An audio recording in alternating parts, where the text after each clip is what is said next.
पाकिस्तानेर तिनी सेदिने फतवा जारी करेছে मैंने बहुत तहकीकात करने के बाद मैं इस नतीजा पे पहुंचा हूं कि मुसलमान को चाहिए कि इजराइल के माल को बैकट करो, ये हराम है।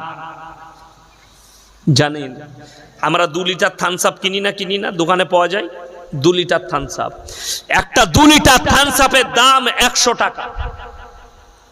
100 টাকায় খালি 40 টাকা চলে যায় ইসরায়েলের পকেটে। ভারতের 30 কোটি মুসলমানের মধ্যে 20 কোটি মুসলমান যদি রোজ থামস আপ কিনে 4-20-80 কোটি টাকা প্রত্যেক দিন ইসরায়েলের পকেটে খালি মুসলমানরা ভরে দিচ্ছে এই ভারত থেকে। আর যে টাকাটা ইসলামকে ক্ষতি করার কাজে লাগাচ্ছে তারা। আপনাদের জানা নাই ইহুদিদের মিশন হচ্ছে